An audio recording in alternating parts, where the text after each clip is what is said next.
Lent used to be a truly penitential time of the year for Catholics, but now we talk mostly about giving up chocolate or fasting from judgment or something like that.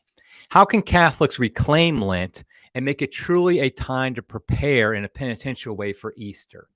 That's what we're going to talk about today on Crisis Point. Hello, I'm Eric Sammons, your host and editor-in-chief of Crisis Magazine. Before we get started, just want to encourage people to smash that like button, to subscribe to the channel. Don't hit the notify bell, however, because you have a life outside the internet. But if you are on the internet, how you like that segue? Feel free to follow Crisis Magazine on the various social media channels at Crisis Mag. Okay, so let's talk about Lent. Today is February 21st, the day before Ash Wednesday. So tomorrow we start the Great Fast of Lent. And the name the Great Fast is actually what it is often called in the East. So Eastern Orthodox, Eastern Catholics, they call Lent the Great Fast. The reason they call it the Great Fast is to distinguish it from all the other fasts they do. Unlike us in the West, who basically we just think of Lent as the only fast of the year, although we should be doing some fasting during Advent. The East has multiple fasts throughout the year. They have the Apostles' Fast, the Assumption Fast, I think is the St. Martin's Fast, which is their Advent fast, which is longer than our Advent. And there's others, I'm sure. And so they call Lent the Great Fast because it's much more rigorous and longer than the other fasts of the year. It's the most important one. So they call it the Great Fast. But I noted today on Twitter that in the West, Lent is more like the minor inconvenience. For too many Catholics, we treat Lent as just like, okay, let's give up something. Like I'm not going to have that dessert after dinner each night. And the more popular thing to do in recent years is to basically dismiss the idea of actual fasting, i.e. from food or even abstinence, and talk about things like fasting from judging, fasting from impatience, things like that. Things, frankly, you should be doing all year long. We should always be trying to fast from judging in ways we're not supposed to. Obviously, that phrase itself is loaded these days, but we should try to fast from being impatient. We should try to fast from being nasty to other people, things like that. That's not what Lent is for.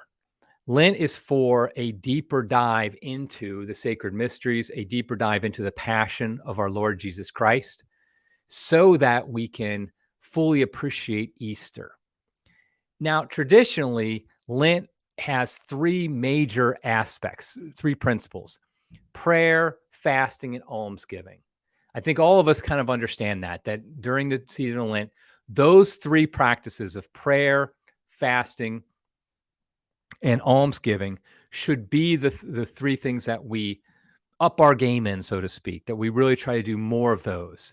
Now, I think in general, so I want to go through each of those three and talk about how practical ways. I'm going to give some resources here. By the way, all the resources I'm going to give today, I will link to in the show notes after the show. I will put them in the description on the website, on the YouTube channel, and other places so you can see them and get to them very easily. But I really want to get practical here and give some practical advice of how can we make Lent better. Now, this is something I struggle with every year too.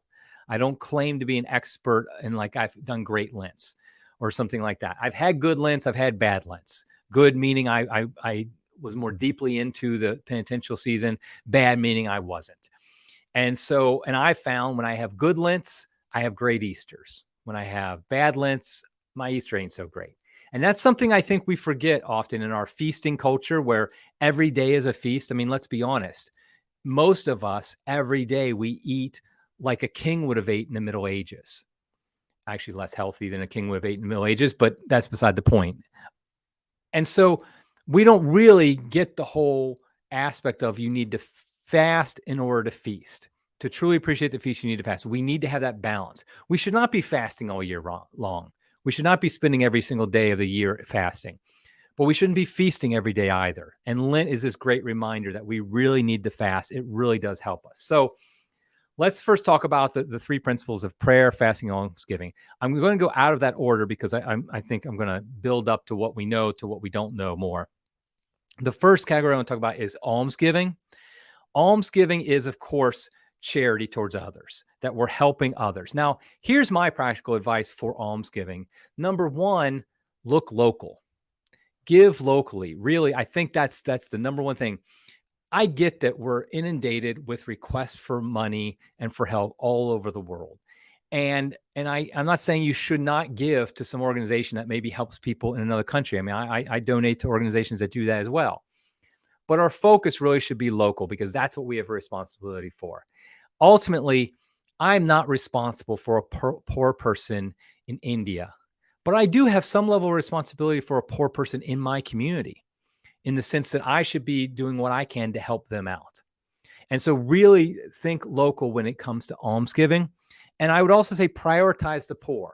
Now, I'm one who gives, who believes in giving to multiple different types of organizations. My three big ones have always been for me, for our family's giving, has been to the poor, to evangelization efforts, and to pro-life efforts. It's not to say other work isn't important, but those three are the ones that had we have the greatest passion for in our family. My wife and I, our kids, and so that's what we give to the most. But I would say during Lent, you really should be prioritizing the poor, because I feel like that is what we're supposed to be becoming, is poor spiritually. And so by helping the physical poor, and hopefully by our fasting, giving up some material goods and food and things like that, we have some extra money that we can give to the poor who might go without food involuntarily during the year. Another thing I want to say when it comes to almsgiving is giving out of your excess isn't really charity. If you basically make a ton of money, enough to live on easily, and you're just giving a little bit off of that, and you're not feeling it all, that's not really almsgiving. That's not charity. And so what I would argue is that we, especially during Lent, make it hurt some. Make it hurt a little bit. Like maybe you're not going to be able to get what you want because of the fact that you gave so much away. And so I really feel like that's part of it. Also make it hurt in the sense that you're involved. Try to volunteer if you can at a soup kitchen or at some organization that helps the poor, or a pro-life pregnancy center, something like that. Something that actually takes time and hurts a little bit. I really feel like our almsgiving during Lent should be like that. So give so it hurts a little bit. So that's almsgiving. That's probably the easiest one to kind of think about. It might not be the easiest to do always, but I feel like we all kind of are generally agreed on those aspects. Now, prayer is the second one I want to talk about. Now, for prayer, I think there's some basics. Obviously, if you can attend Mass more often, if let's say you can only go to Sunday Mass now, maybe try to find one day a week you go to Mass, another day a week, I should say, than Sunday. If you already go maybe twice a week, try to go 3 times a week, something like that. Add an extra day of Mass. Hopefully, it'll be a habit that you can stick with after Lent is over. Also, go to confession more often. You should have gone to confession. This is one of the problems with dropping Septuagesima season, is that was traditionally a time where emphasized going to confession. So you went into Lent confessed. I mean, that's why today, the day before the Tuesday called Fat Tuesday, is also called Shrove Tuesday, because it's the day you were shriven, which means basically you were forgiven. And so it's a great, in fact, if you're listening to this live or listening to it the day before Ash Wednesday, try to get confession today if you can. Enter into Lent confessed, and also try to go at least 1 or 2 times during Lent as well. Other things we can do, obviously, pray the rosary daily if you're not already. Really try to pray the rosary every day. Pray the divine office, the breviary, liturgy hours, lots of different names for it, depending on you're talking about the old one, the new one, or whatever. I have found this to be a great spiritual practice. And frankly, as lay people, we can't pray all 7 hours a day or anything like that, but we can maybe pick one, maybe matins in the morning, lauds, or something like that, vespers in the evening. These are nice tools we've been given by the church. In general, though, what I would say is, however much you pray now every day, add 10 minutes a day during Lent. So if you pray now for a half hour, pray for 40 minutes. If you pray for 15 minutes, pray for 25 minutes. It's just a good way to bump up your game. You're enthused, you're incentivized to pray more during Lent. So that's a way to do it. And then hopefully, like I said, after Lent is over, you'll stick with it. So really just add 10 minutes. Now, here are some resources. I want to go through a few specific things that I recommend that I think are good for this season of Lent to use. Now, one of them, the first one is I'm going to recommend is Divine Intimacy. That is a classic book by Gabriel of St. Mary Magdalene. And what it is, I'm, by the way, if you're watching, I'm pulling up the website with the page at Sophia Institute Press where you can buy it. It is expensive. It's a leather bound book. I have it right here. I bought it years ago, not even from Sophia. I don't think they were selling it at that time. It's this beautiful leather bound book. It's very thick, and it's wonderful. It's, like you said, $65, so it's not cheap. But it's really a great book. Basically, what happens is every day of the year, there's a meditation, multiple meditations, in which you go through different concepts. On the Sunday days, they do the reading for the day. Now, it is an older book, so it uses the traditional calendar, not the new calendar. But really, even if you're on the new calendar, it's not really that big a deal because most often it's just the Sundays where he does that. But during Lent, it's really focused on meditations on Lenten practices. And so I just highly recommend, there's a reading for Ash Wednesday, like the day after Ash Wednesday is on death. That Friday is a proof of love, the spirit of mortification. So you see there's the great combat is the first Sunday of Lent, conversion, the Monday, first Monday of Lent. So divine intimacy, I highly recommend. It's a great book. And that's to really help your prayer life. That's my number one recommendation for a prayer book, to be honest, is that one. Is if you did that daily, you would grow. It's a Carmelite tradition, prayer tradition, spiritual tradition it uses. But I've done it many years. I'm not doing it right now because I did many years. I'm kind of taking a little break, and I'm going to come back to it later. But it's just, it highly recommend it. Another book I am going to recommend, and yes, it is my own book, and I don't mind recommending because I think it'd be a good Lenten practice. And that is Who Do You Say I Am? And Unlocking the 24 Titles Given to Jesus in the Gospel of Matthew. And this book, it's just basically what I do is each chapter, I take a title that's given to Jesus. So, for example, teacher, son of man, king of the Jews, something like that. And I go through some Lectio Divina, meditate upon what that title means and understanding Jesus. So basically, you have 24 days. You could go through one each day, and it will allow you to get into the sacred scriptures. And I feel like I'm pounding this drum all the time, but I really do believe that Catholics need to read the Bible every day. And hopefully this book will help them to do that. And I think that's a great time. Lent is a great time to get going on that. So Who Do You Say I Am? Like I said, there's going to be links to all these in the description so people can follow them. Okay, now the next book I want to recommend, yes, I'm going to go through a number of books here because I think they're all helpful. Okay, the next book is going to be, this one is exciting. Aquinas's Lenten Meditations, 40 Days with the Angelic Doctor. And so, like, I like this, the way they sell it here at Sophia. It says, there's a multitude of Lenten meditation books, but only one that's packed with the wisdom of St. Thomas Aquinas. It is kind of hard to top St. Thomas. And so basically there's these sermons from Aquinas during Lent. And so it's a beautiful way to spend Lent. I highly recommend this book too, Aquinas's Lenten Meditations. And I just feel like I've been reading a lot more St. Thomas in recent years, but particularly I've been reading his biblical commentaries, not necessarily the Summa, not knocking the Summa. It's great. But I find his biblical commentaries are just excellent. And I've grown an appreciation of St. Thomas. I'll just say that. I mean, obviously I always knew he was the angelic doctor. He's great, but I've grown a more personal appreciation of him. And so I just think this is another great book, Aquinas's Lenten Meditations. Okay, another one is, let me pull up another one here. Okay, 40 Days to Peace and Union with God, A Journey in Prayer Through the Daily Gospels by Father John Bartonek. I think you'd pronounce it Bartonek. And so it really is just another way that you can go through the Gospels. Now, what this does, uses the new calendar, and he breaks open the scriptures from Ash Wednesday to Easter Sunday. And so each day of Lent, you have meditations on the gospel.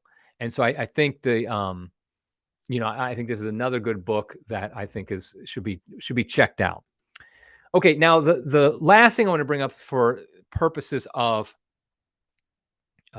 prayer, the section on prayer, as far as a resource. This is a Bible study. Like when I talk about prayer, I really do think a major aspect of that is reading of the sacred scriptures. And so another way to do it is actually do a Bible study. And there's an online Bible study. I'm hoping, by the way, this is going to play the sound on here.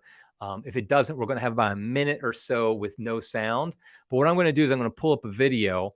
And this is a Holy is His Name. It's a Bible study from the St. Paul Center. So you see, Holy is His Name. It's a 12-part scripture study by Scott Hahn coming Lent 2023. And basically you sign up and it goes through the scripture. Now I had Scott on the program, on the podcast a few months ago about this book, Holy is His Name. This goes beyond the book and it's really a deep Bible study that's geared towards Lent. And so what I want to do is I'm going to play this video.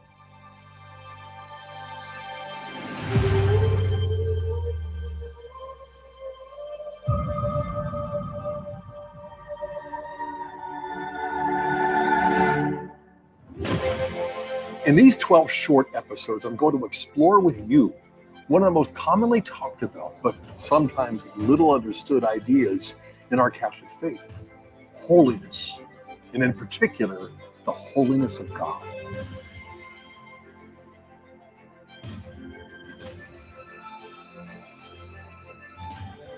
And one called to another and said, "Holy, holy, holy is the Lord of hosts. The whole earth is full of His glory. May we live to see it so."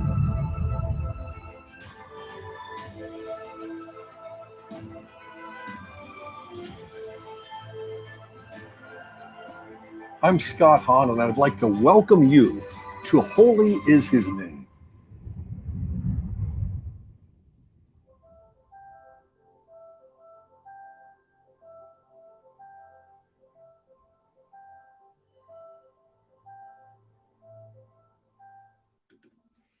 So I think that I'm very excited about this. When it comes to Catholics, helping them understand the sacred scriptures, I really feel like the St. Paul Center is where it's at. They're the best organization for doing that.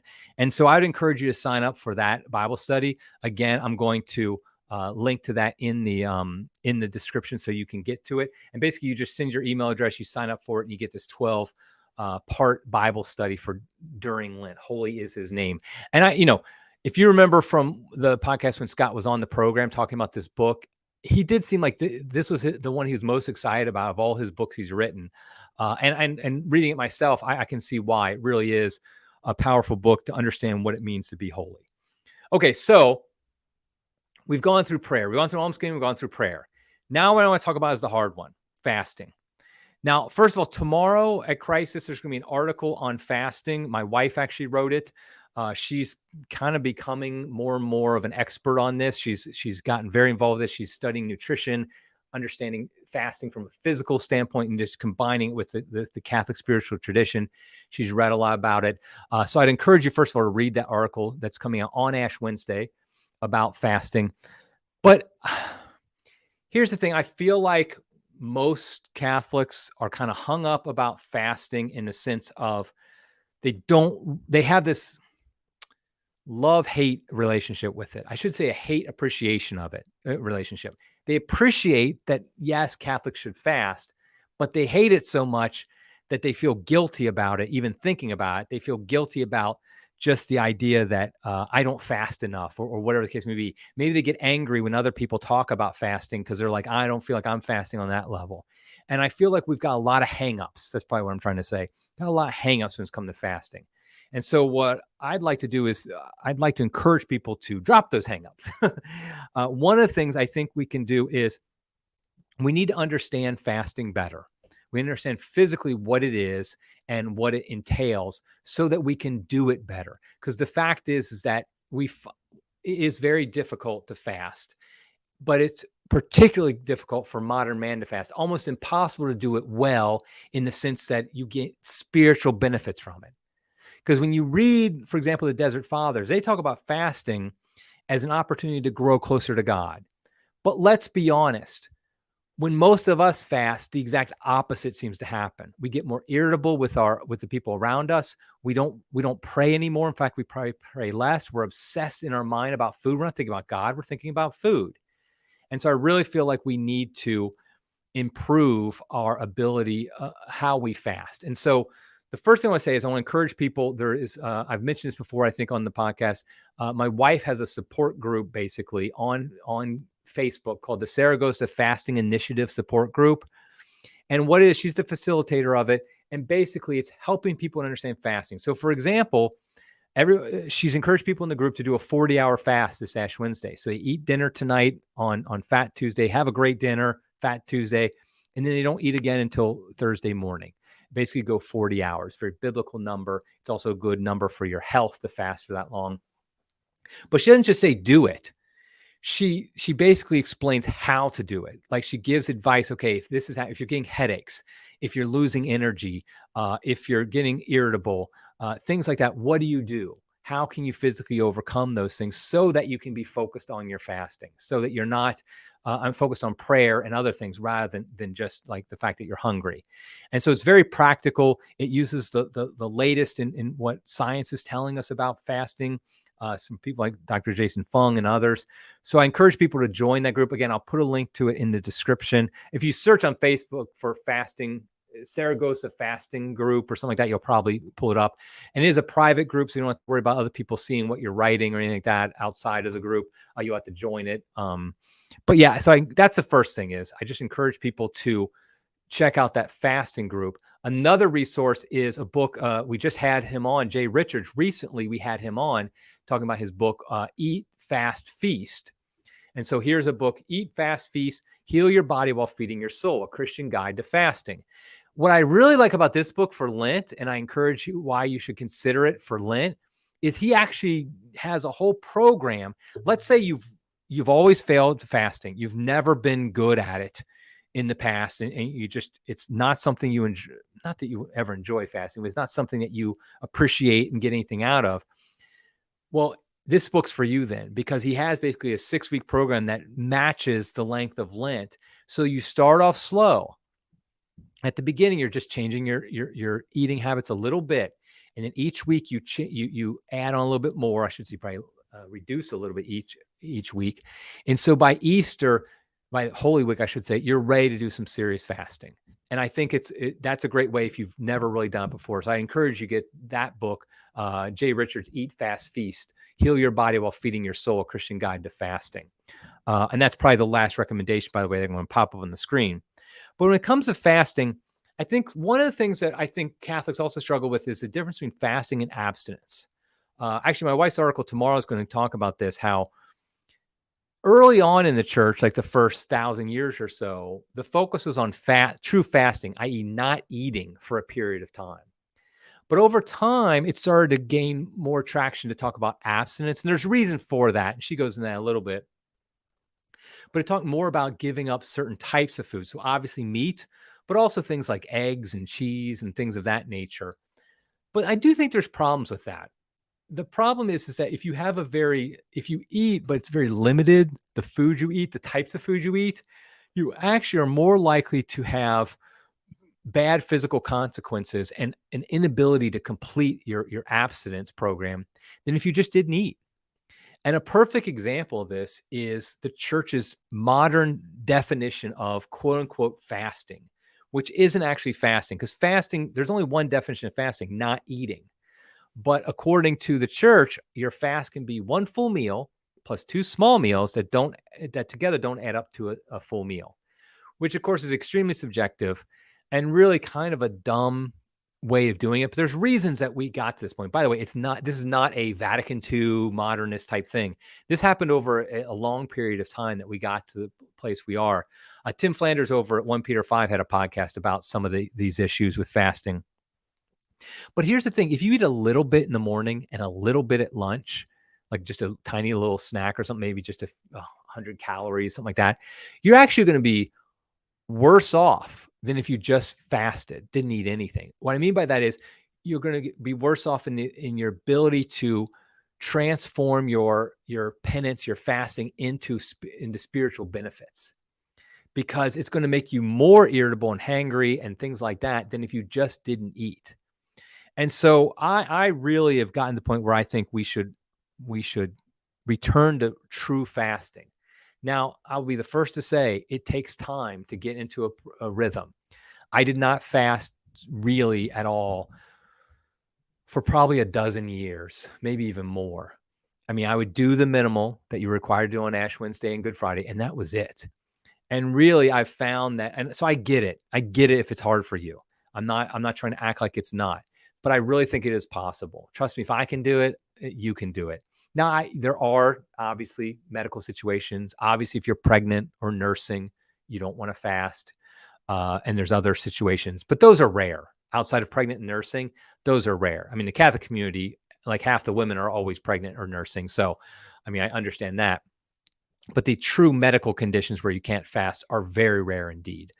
So I really think we should focus less on abstinence. Obviously, follow the church's rules about abstinence, no meat on Fridays of Lent, and I would say all year round. But really try to transition more into fasting. And like I said, that book by Jay Richards, my wife's fasting group, just reading a book about intermittent fasting, like Jason Fung's the Complete Guide to Intermittent Fasting, or Complete Guide to Fasting, I think it's called.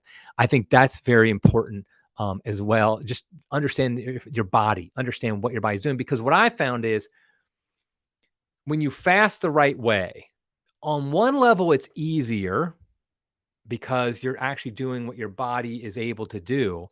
But on another level, it's much more fruitful, because now you still have the hunger, you still have the effects of not eating, but they can be transformed much better into prayer. They can be transformed much better into works of mercy and thinking about God and helping others. That's, I think, the key difference.